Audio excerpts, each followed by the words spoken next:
Welcome to Cars on Call. I'm automotive journalist Steve Schutz. I'm here with retired trauma surgeon Dr. Stefan Moran, and we got a lot of stuff to talk about today. We are the only podcast who has a trauma surgeon who has done research on car crashes and operated on many car crash victims. So we're going to talk about. You always have a safety segment, Stefan. That's right. And you actually sent me a news clipping today, which I think it brings up another great trauma segment, which will be more of a PSA, public service announcement, just a reminder, but a great article. And just to kind of it brings you back into how you need to behave with passengers and how you handle your passengers and belt them in. But we'll get to that. But it's a sad story, but it's a story that we're turning around to help you hopefully never end up in that same place. Beautiful. We're going to talk Ferrari Luce. We're going to talk car spotting, I'm already and nauseated, and you said Ferrari Luce.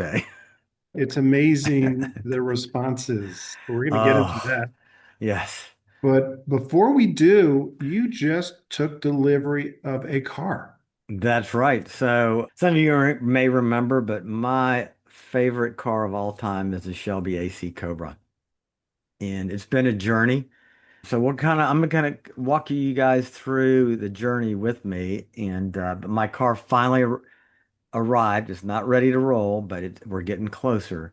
So I'm gonna bring up, It's let's ready to see. roll. It's just not ready to drive. Yeah, there you go. Exactly. All right. So what happened to my share screen here? Where is share screen? There it is, share. All right, so I'm going to walk you through kind of the journey that has been for me. So share, here we go. So this is my website. It's called narrowhipcobra.com or narrowhip427cobra.com. Well, it's 15,000 hits last year, and there should be about 16,000 hits this year. So some of you younger people won't remember this movie, but there was a movie that came out in 1976 called Gumball Rally, and it's about the race across the United States. And there were two main cars that were racing each other. One was a Shelby Cobra, and the other was a Ferrari Daytona. And just a fantastic movie. Even today, it's a lot of fun to watch. But when I saw that car in that movie, the term we use is snake bit. I was absolutely snake bit. I had to have one. And it's part of also when we grew up, Steve and I grew up as boomers, there were a lot of English cars in the United States. We had the MGs, we had the Triumphs, we had Jaguars, and there were a lot of two-door convertibles from England and America. And it all started coming with the MGTC and racing SSU in California. Anyway, I got snake bit. It was like this was to me what a convertible sports car should be. Well, interestingly, everybody still knows about Cobras because of all the replicas on the road. Well, let's look at the Cobras by the numbers. They're only built for 5 years. There were 998 total Cobras built. And think about any other car of which only 998, but still people instantly can recognize it. Of the 289 Cobras, which had the small block, also called slab side Cobras, because the fenders are kind of cut narrow, only 655. There are 343 big block Cobras called the 427s, which are the most famous. But most of you probably know about you've seen a 427 SC. That's kind of the boy racer penile extension Cobra. It's got the side pipes, the stripes, the roll bar.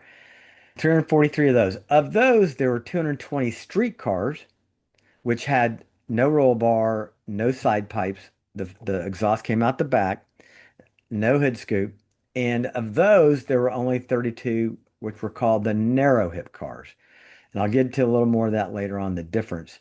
But I fell in love with the Cobra, and then I had a brief interlude with the Cobra. Here it is. This is me back in 1996 when I picked up this Cobra. Actually 1993.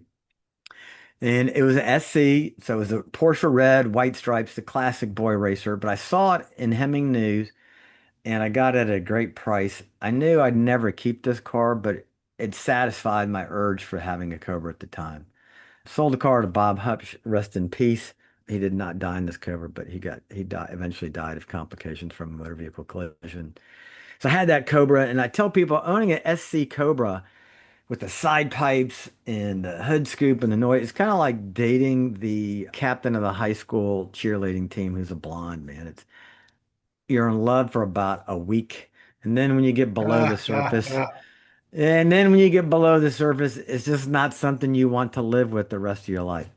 All my kids burnt their legs. It's noisy. Your left ear is droning from the noise, and they're just not pleasant. And we've seen this. I've talked with the guys on Bring a Trailer.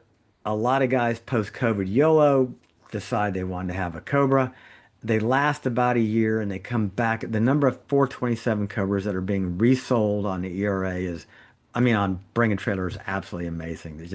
They're hard cars to live with. They're And hard to these are drive. mostly, I mean, probably, I would say 95% of Cobras out there are replicas. Oh, absolutely. More than that. I mean, it's been estimated there may be 20,000 replicas out there. There's a ton of them.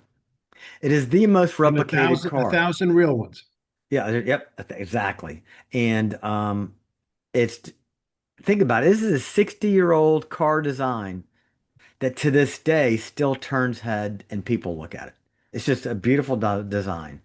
So I had that. I'm going to skip that. And then this is the Cobra that I always kind of really wanted. This is what's called the AC 289 Sports. So when they quit making the big block Cobras, Brian Inglis with AC Cars kept making Cobras and it didn't make many of these, but this was the European version. So they put a small block in it, wire wheels on it, and if you look, the fenders in the back are tight. There's no big lips because they use same size rims front and back. The SCs had 9.5 inch rims. These cars had 7.5 inch rims, so they were much smaller. Well, as a result of that, this is a street Cobra. But if you look back here at the rear fender, this is what Peter Portante of ERA describes. It looks like a dually missing a set of tires because they ran out of the big racing rims. So Pete Brock designed these Sunburst rims. But when they put this 7.5 inch rim with a small tire in the back of the Cobra, it doesn't look right to me. It's just the fitment is what it's called. It just doesn't look right. I did not like that look at all. You Nobody need a makes it. spacer. You need a spacer. Well, even with a spacer, it still doesn't look right. And I'll show you a car with a spacer. Let me come down here. This is Bobby Crumpley's car, which has been sold twice now on Bring a Trailer. A new friend of mine just bought this car. He'll be a guest on this show. His name is Mark, an amazing guy. But if you look at the back of the Cobra in this picture, you can see it's still got the big wide fender flares and the tire still looks good in there, but not right. But I'm going to come up here to this car. I'm going to come back up here. This is CSX 3130. This is a true narrow hip car that's never been modified, which is rare. Most all Cobras had engine swaps. They had scoops put on them. So this is the car that I wanted. But nobody makes this car. Well, I was deep diving on the web and I found this car right here. Let me get down where this I found this car right here. And this is an ERA, which is the finest replica made, short of a Kirkham, which is all aluminum, but they're about 3 times the price of an ERA. These are really the nicest replicas made that are fiberglass bodies. And a guy, I'm not gonna mention his name because he probably wouldn't want me to tell his name, but he took a Cobra and he took it to this guy named Ron Randall, who owns Metamorphosis in Connecticut. He said, I want you to make me a narrow hip car. So Ron did all the measurements on an original Cobra and worked on the fitment. And he made this narrow hip car for this guy. This guy even put the luggage rack on the back, which was an option. And this car is a perfect replica of a true street car. Well, when Ron did this, he made molds of the car. So my car is the second ever ERA to be converted to a narrow hip and the second only ever known narrow hip Cobra replica. My car will be only the second one that exists that's a narrow hip car. So I saw this and I talked with Ron. He said, "Yep, I can do it." So I'm gonna jump pages here. So back in 2001, I put a deposit with Peter Portante. Here he is. Peter started ERA with a couple other guys. It's called Exact Replica Automobiles. Not 2001, I'm 2021. sorry, 2021. 2021. Put mine down my deposit. Well, all Peter's 83. All the guys at ERA are old. They don't like anybody else working on their cars. They've hired people. They don't like the work they do. They're very, very peculiar about their product. Meaning it has to be, like Peter says, my cars are not cobbled together. These are truly hand-built tribute cars that are just spectacularly built. So I finally got my car in 23, 2 years after deposit. I finally got my car, the body on the frame. I sent it off to Ron Randall. Here's my car, the body at Ron Randall's place called Metamorphosis. And just quick thing about Metamorphosis, the reason it's called Metamorphosis is Ron's dad invented a technique to put aluminum on anything. He can bond aluminum to anything, including Jerry Seinfeld's brownstone garage in New York. Ron did all the work there. So they cut the fenders off.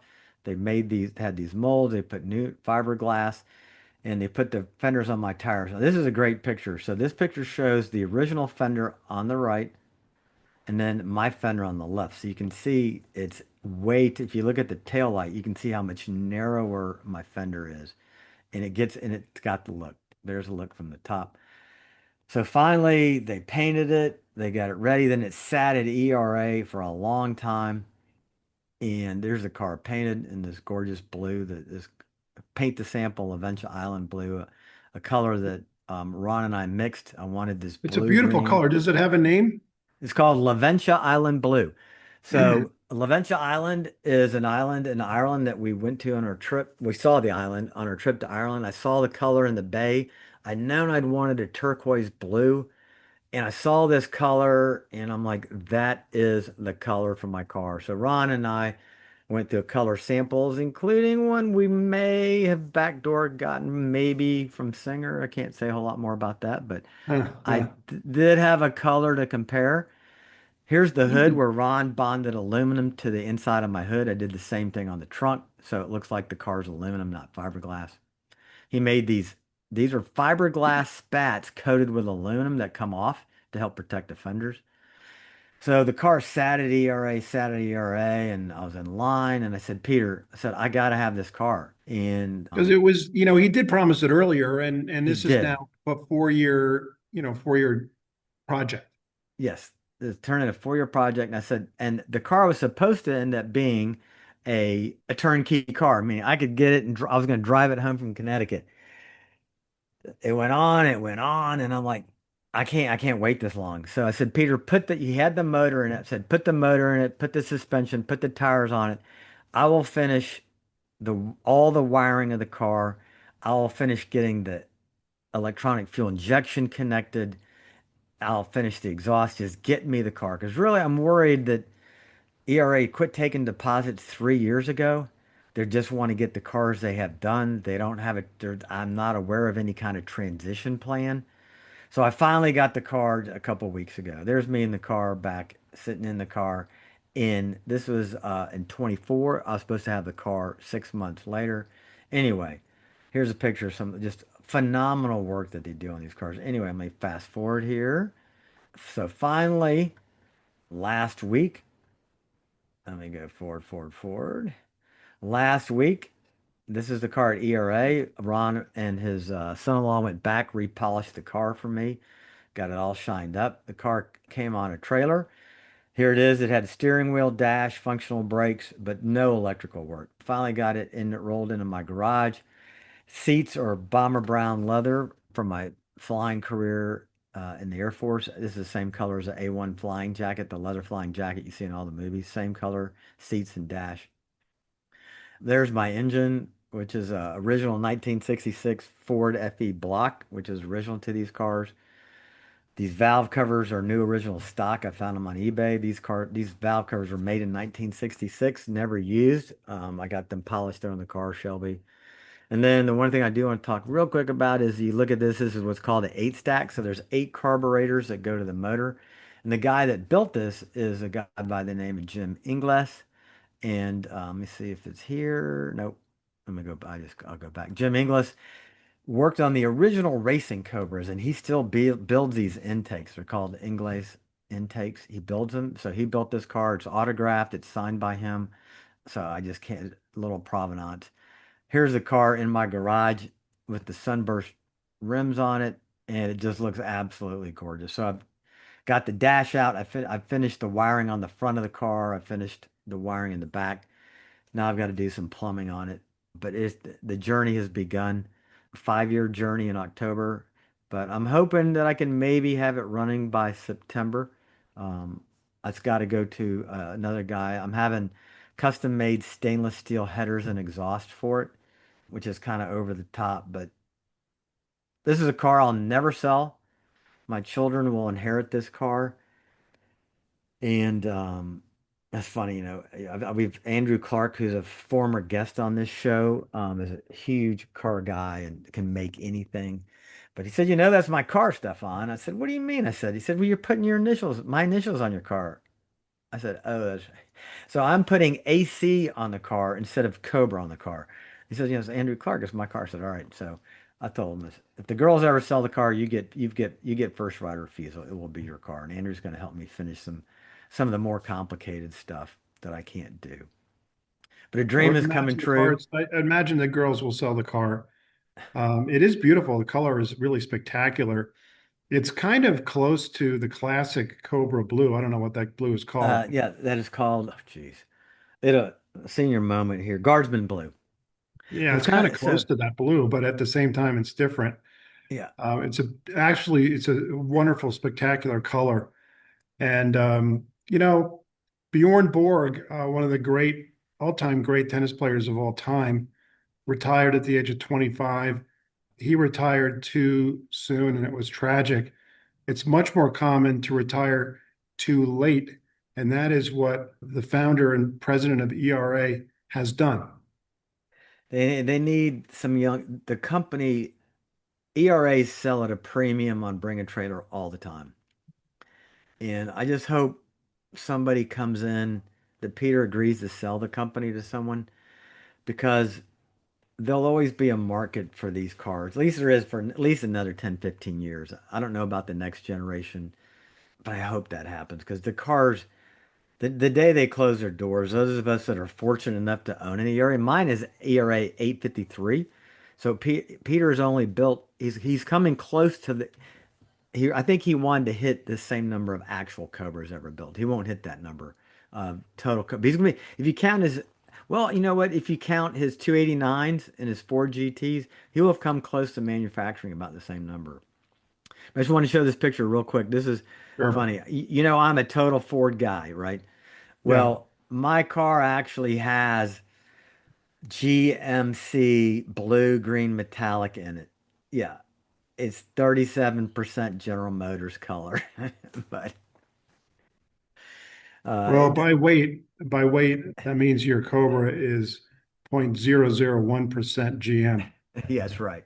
Exactly. So it's Porsche Venetian blue, Ford Guardsman blue, Night Watch blue, which is a Ford color, then GMC blue green metallic. So the cool thing is there's four different metallic paints mixed together, which gives that's why this color pops, is it's got four different metallic flakes in it.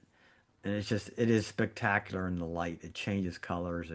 It's not quite like the Ford, what was that color? Chromo, the Ford color that changes Chrome. Mystic Chrome. It's not a Mystic Chrome or like Porsche does, but it changes from blue to green to black depending on the lighting and where you're at. So it's very cool. So All right. finally, I got it. It's here finally. Love it. Well, I cannot wait to see the first drive videos, and I know they're coming. So congratulations. Thanks. I want to move on and talk about the Ferrari Luce. God. I know you've got a lot of thoughts. There's been a ton of negativity about this car. It is the brand new Ferrari BEV. They're going to start deliveries later on this year. It is a five-seater, four-door, all-electric car. And they introduced it. It was designed by Johnny Ive's company. Johnny Ive was the famous Apple designer who designed the iPhone and the iPad. I would say, and many have said, the iPhone is easily the most important industrial design of this century. But I would say over the last 50 years, you could argue it was the most important design. And it's important or incredibly important, because it was next year, it'll be 20 years, and it Wow. hasn't really changed. And there's no competition. the competitors' phones are just copies. And it's been like that for 20 years, which is absolutely incredible. So it is just, he's a wonderful Hall of Fame designer. And I don't think he did a bad job on this car. The problem with it is it's a Ferrari. This should not be a Ferrari. I think it's an absolute, it's, I don't know what the right word is, but it's very bad. This harms Ferrari, the brand, and this should have never been green lighted. And my take on this is a Nepo Baby Hubris problem. And I lay all of this at the feet of a guy named John Elkann. Most people have no idea who John Elkann is. He's an Italian. He's the great grandson of one of the great industrialists of the 20th century, a guy named Gianni Agnelli. Johnny Agnelli created the modern Fiat Group in the post-World War II era. And the Fiat Group owned and bought and controlled Ferrari since 1969. And here's the problem. John Elkann's great grandfather, Gianni Agnelli, was a great man. John Elkann, on the other hand, is a rich kid. He grew up in Italy, grew up in Europe, prep school in Switzerland. He's been protected, absolutely pampered, and he's been sequestered from reality his entire life. I think that he looked at his great grandfather and said, he was a great visionary, he was a great leader. I want to be that. I don't want to just be a kid who inherited everything. I don't want to just be a Nepo baby. I want to leave my mark. So he did. And he said, I'm going to leave my mark. I'm going to be bold. And he went to this company called Love From, which is Johnny Ives' company. He left Apple 10 years ago or so, maybe 8, created Love From, and he works for anybody who will hire him. This this car, the Ferrari Luce, would be a fine Hyundai, it'd be a fine Honda, it'd be a fine Apple car, but it is absolutely horrific as a Ferrari. And I think that John Elkann is so separated and sequestered from reality because he's a rich kid and he has no, if he weren't related to the family, there's no way he would be chairman of the board of Ferrari. But he's the one that greenlighted this, and he's the one that deserves all of the blame. And I think he was so sequestered and pampered his whole life, he finally decided, I want to make my mark. I want to do something. And he did. And because he's so sequestered and separated from reality, he thought this was smart. And there's a line from, I'll finish this up because I want to hear your thoughts, Stefan. There's a line from Spinal Tap, the movie Spinal Tap, where the guitarist says, there's a fine line between smart and stupid. There's a fine line between bold and stupid. This is stupid. It was bold, but it was stupid. It was a mistake. It's an embarrassment. This was a terrible thing to do to the brand. This is going to do untold damage to the Ferrari brand. They should have at least done it. Ferrari had the Dino, the V6 with the Maserati engine, and they just called it the Dino. His son wanted that car designed. They called it Dino, and now it's actually kind of a coveted Ferrari. Well, it's not really a Ferrari, but the Dino. I agree with you totally. They got caught up in the whole EV thing, like all the other manufacturers. They had to go outside, and could Ferrari Let me have say done? one thing about the Dino, because I think it's a Yeah, great point. And here's what it comes down to. If you took the Ferrari Dino, which is, you're right, it didn't have a Ferrari badge on it. right.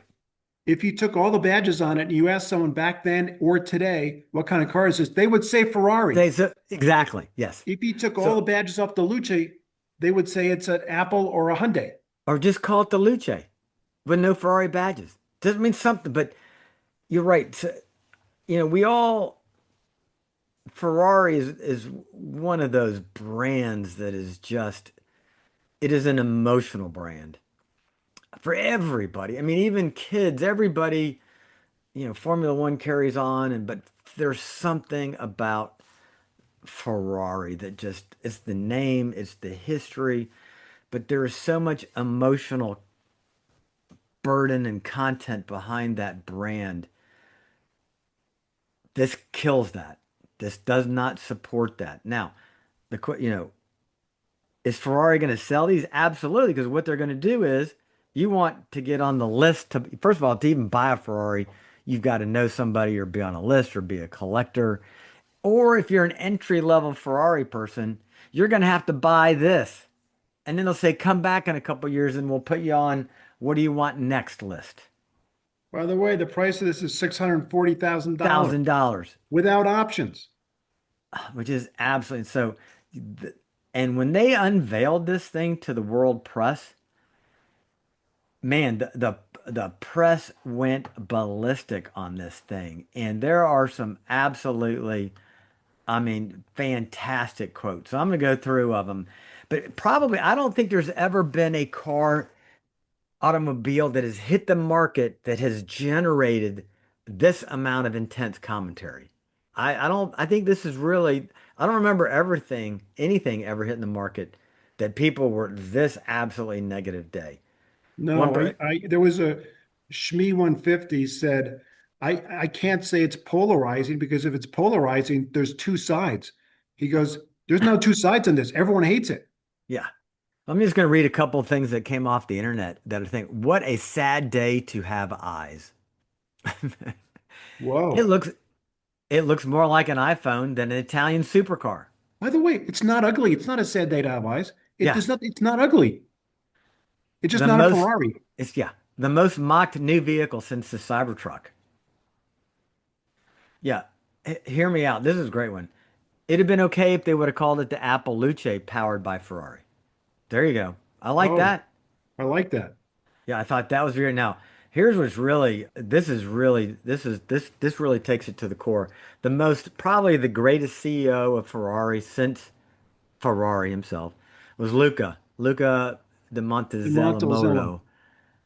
He said, "We risk destroying the Ferrari myth." But the line that's repeated the most across the enthusiast forums, at least it's the car the Chinese won't copy.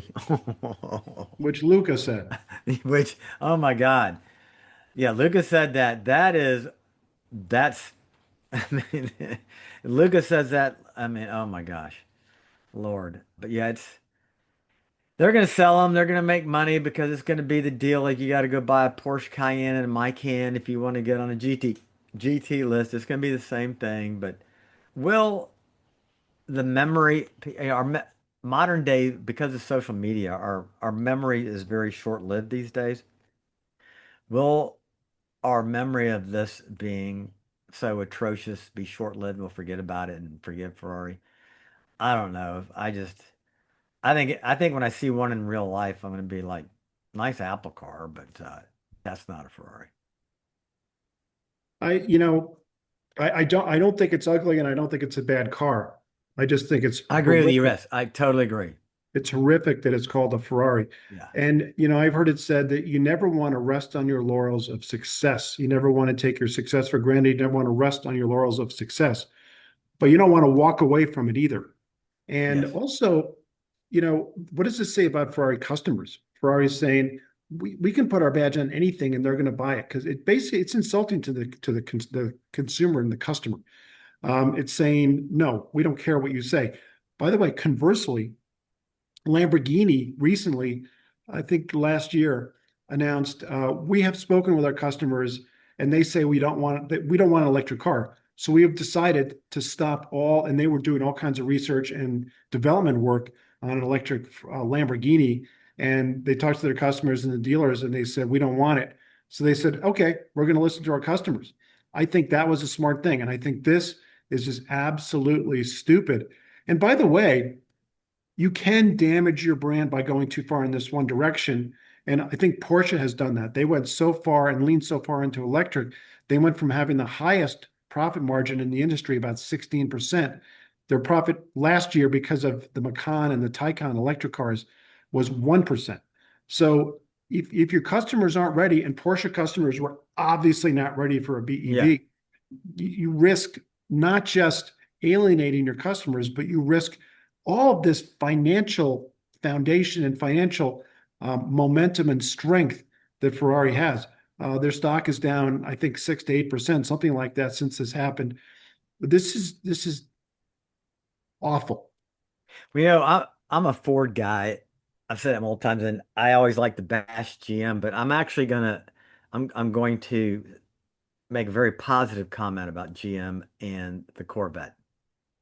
So you can now get, I don't remember the model, I don't follow, but Corvette, you've got the standard Corvette with the big ass motor. Beautiful. It's mid-engine. I don't like that, but you can get, they did put an electric motor on the front end of a Corvette. So it's an option to get a Corvette that's got an electric motor in front if you want that. But they stayed true to what the Corvette is, the engine. Okay, it's mid-engine now, but that to me is a better way of evolution of the vehicle towards the electric era. Yeah, there's They're a not all of them have it, but you can get it if you want it. it, I think that was a smart move. yeah, they take a V8 and they add this hybrid system. So you got a electric motor that improves performance, and of course, Porsche does the same Yeah, thing with their 911 GTS. right. So you can do it the right way, but this was the wrong This way. is the And wrong way. all right, well, let's move Okay. on. Out of time on that topic and trauma surgeon safety. All right, so we're a little more of a public service announcement, but a sad case. A driver of a vehicle named Brenda Liliana Rivera Estrada um, is ended up in jail, probably gonna be deported, but she was involved, the driver of a fatal single vehicle rollover crash, April 12th, 2026, out in Arizona. So, according to authorities, she was driving an SUV that rolled over an I-17. Highway cameras showed her driving erratically and also showed that a 9-year-old who died in that wreck, one of four children, was sharing a seatbelt with a sibling at the time of the crash. The kids were 1, 3, 9, 11. The 9-year-old died. And the witnesses said that she was driving recklessly. She was under the influence of substances, drugs. Toxicology was positive for methamphetamine and marijuana. All around a bad scene in which a child died and a child should have never died. So the point here is number one is if you choose not to wear a seatbelt, that's a bad deal. We'll talk a little bit more about that. And number two is seatbelts are not designed to be shared. Okay, you can't put two kids, two adults, or two people and share one seatbelt. So let's talk a little bit about if you're she got ejected because she was sharing a seatbelt, so she was not properly restrained, or if you choose not to wear your seatbelt properly or don't wear one, if you're involved in a bad crash and you get ejected, the risk of you dying triples. Okay. 82% of people that get ejected from a car die. So the last thing automotive manufacturers don't want is you being ejected. We got now side airbags, frontal airbags. You've got the 3-point seatbelt. These things are designed to keep you within the vehicle to allow the vehicle to ride the crash down, dissipate the injury. I mean, dissipate the energy so that energy is not transferred to you. Now think about it. You got two people in a seatbelt, right? Let's say you're an adult and you got your 2-year-old in your lap. You've got a 3-point seatbelt on. You hit something forward.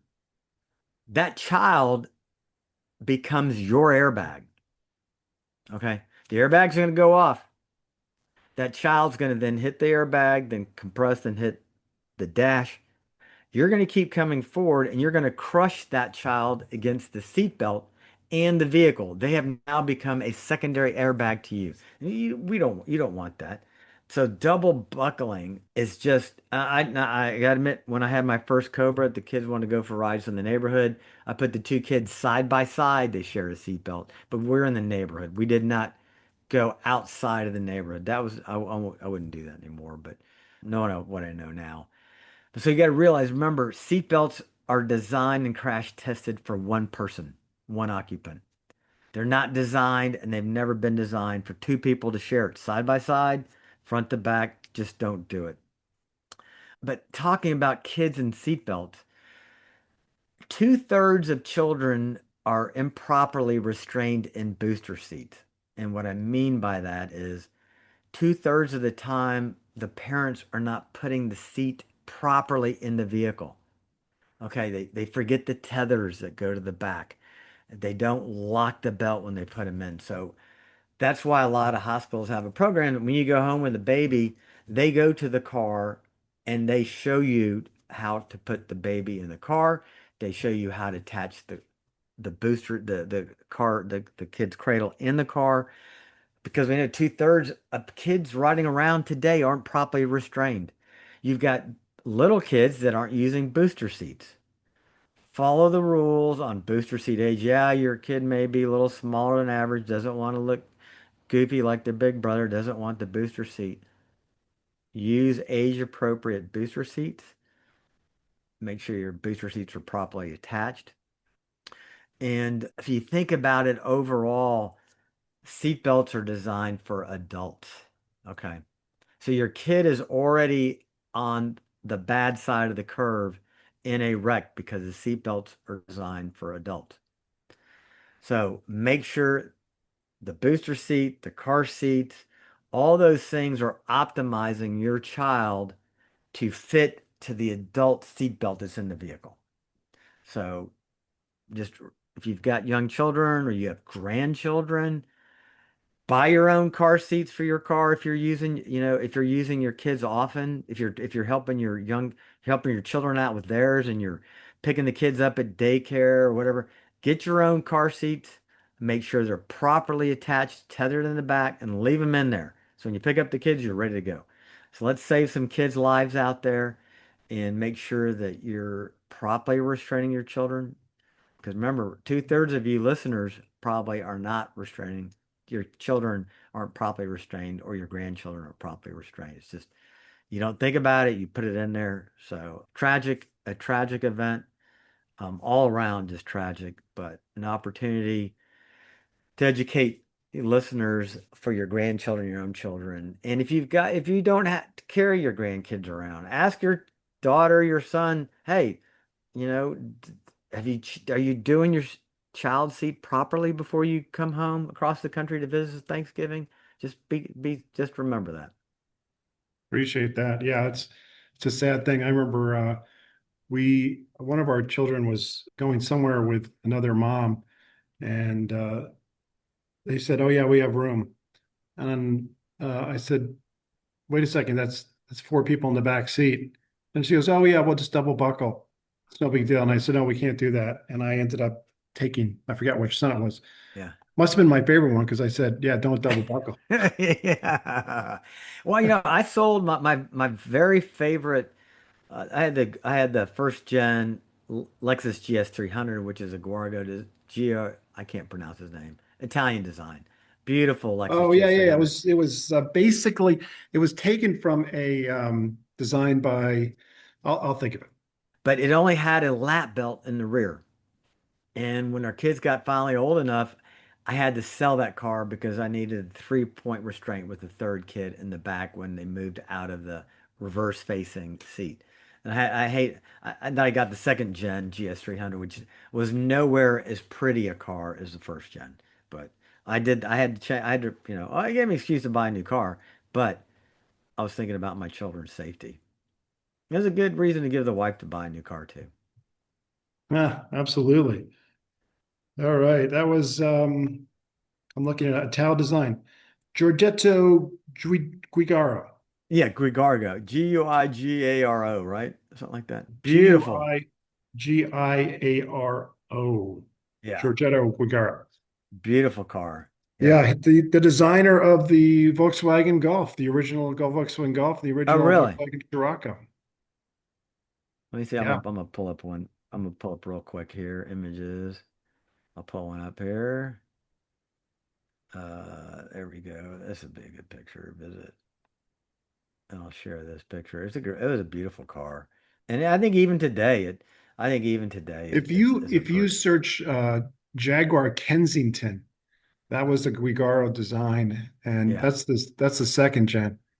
The first gen, I think it's the third That's gen right first there. gen. Oh, No, that it's you're right. That is a third gen. I typed in first gen. I looked at it. You're right. but Anyway, yeah, if you type in, it was based on the Guigaro designed the Jaguar Kensington, and then Lexus, I think, bought that design and then made the first GS sedan. By the way, car spotting, I got a quickie. Yeah. I was driving on the highway today and I passed a 2005 BMW 6 Series. And this was a Bangle design. Chris Bangle of Oh, it's got BMW. the bangle butt. Yeah, famously had the Bangle butt, which was on the 7 Series and the 6 Series is kind of, it looks like it was the wrong trunk lid for the car. Yeah. And it That's a good looks way to put it. Yeah, it looks like they're like, well, this will fit, so we'll This put will it on, but fit. it came from another car. Yeah. And the same thing with the 7 Series, and I absolutely detested this era of BMW design, even though customers didn't, they sold very well. Well, in the fullness of time, this is now more than 20 years ago, I passed it and it looked absolutely beautiful. It You can does. scroll all the way down and you see the side view. Oh, yeah. This looks far better and far more of a harmonious design than the current 8 Series BMW. And this was derided as ugly. And I thought it was ugly at the time.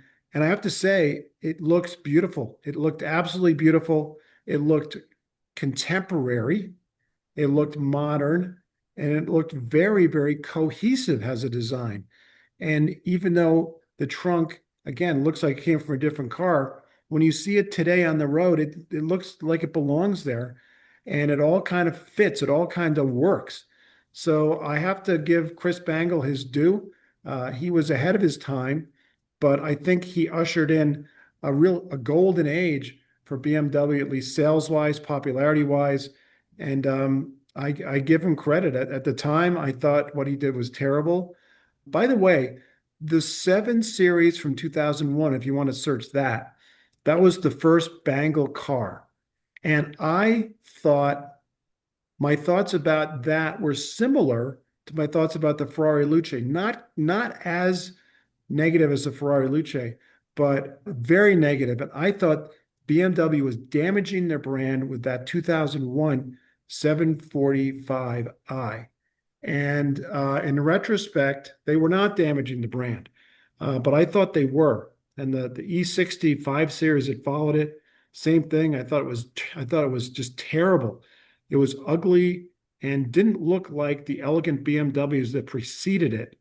I was wrong about that. And that was a polarizing design because some people really liked it. That's the one that came before it. That's Oh, the I one that did just 2001. Okay. type in 2002 745i. Okay. And it came out in 2001. I guess it was 2002. I think the computer got it wrong because the 2001 model was Yeah, also here it is. the new design, but just type in 2002. And I, I have to say, you can you can damage a brand easily. There it is. And Oh, that looks bad. at that time, it was very ugly compared to the predecessor, which looked really beautiful. The 90s were a period of elegant BMW design, and this just took a sledgehammer to it. But it didn't damage the brand as much as I think the Ferrari Luce is going to damage, and probably already has damaged the Ferrari brand. This, it aged well. Although I have to say, the 6 Series looks a lot better today than that picture does. Yeah. Well, I think you talk about damaging the brand. I think what's more important about Ferrari is, as Luce said, it's damaging the myth. That hurts worse than the brand because the brand is a brand, but it's the myth. So it's because there's so many people that can't afford the brand, that they may have a red shirt or red hat, or they love to watch F1 with Lewis Hamilton and Leclerc. So there's this whole mythos of Ferrari himself, the movies, and like Luce said that this car, Luco said, this car damages the myth. I So, It completely does. And here's the thing, and in a way, this is a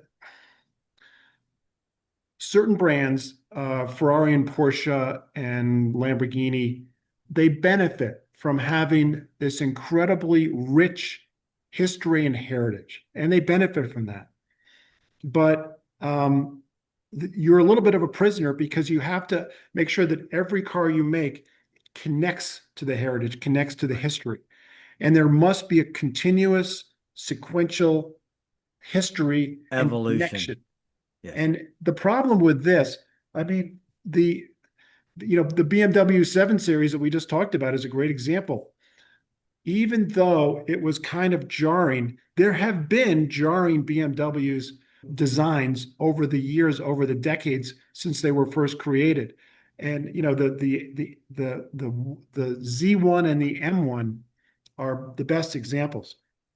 So this was they've had a history. And by the way, it still was connected to BMW because it had the double kidney grille and it had the Hofmeister kink in the rear door. But this Ferrari has none of that. You cannot point to a single Ferrari. The only thing that connects this Ferrari to past Ferraris is the emblem. Yes. That's it. There's nothing else visually that connects you to the past. And you cannot do that. I agree. Totally. Well said. I think it just kills the myth. It's like, yeah, it just the whole ethos of the brand for me is just like, yeah, everything I thought about Ferrari, it's like letting the balloon out of the emotional content of what Ferrari is. There's this mythos that you can't put a finger on what Ferrari is. And this just killed it. Just killed it. And I'll Yeah. never look at a Ferrari again the same way, honestly. Um, you know, I think just it's a perilous point in their history. Their cars over the last 10 years have become less attractive and I would say less desirable. And how weird is it that, they've been Luca de Montezemolo very famously when he took over in the early, I think he took over in 1990, maybe 1991. He very famously said, "We will make the exact whatever the number of people that want a Ferrari, that number, we will make that number of Ferraris minus one. yeah, In other words, we're going to make it really desirable." He was famously fired with the support of John Elkann probably 10 years ago. And it was a very sad day when he was fired. And yeah. Sergio Marchionne, who was John Elkann's hitman, basically took over Ferrari. And they went from making 8,000 cars a year to making more than 10,000. I think we're up to about 12,000. I'm going to Google it while you weigh in, but they, it's a perilous point because I think they're making too many cars. I think they're making a demand plus one, plus probably plus 1,000. So their cars are less, their cars sell too often to collectors who know that they need to buy a couple regular Ferraris just to have a shot at the LaFerrari or the F50 or whatever the Right. supercar, the Halo car that's coming, the The Enzo, 12 cylinder, the 12 Enzo. cylinder. And in order to get that, they need to buy, three SF90s. Well, what kind of business model is that when you're making people buy something they don't want just so they can get a shot at something that they do want? Yeah, terrible. All right, let's wrap it up. Let's wrap it up. Well, just one thing. So for you, like Ferrari fans, if you haven't already seen the movie Ferrari, I on my bucket list, I shouldn't say bucket list, on my list of movies to watch is the 2025 documentary Luca Seeing Red about Luca, who I think is probably the best CEO that Ferrari had. It was done by Manish Pandey, who wrote the movie Senna, which is a fantastic movie. I love that movie Senna. So, and Chris Harris is the presenter on this movie Luca. So it's gonna make I'm gonna watch Luca. I'm gonna find some time. I'm gonna find where I can see it. But Luca, and I think you'll get a better understanding of the mythos of Ferrari and where Ferrari was headed, and now they've done this 180 turn and Yeah. By the way, I fallen just off into the Googled it. abyss. Yeah, Luca was an absolute legendary, wonderful CEO. His last year, I know they made about 8,000 Ferraris worldwide. Last year, 2025, they made 13,000. yeah, Too many. too many. All right, close this out.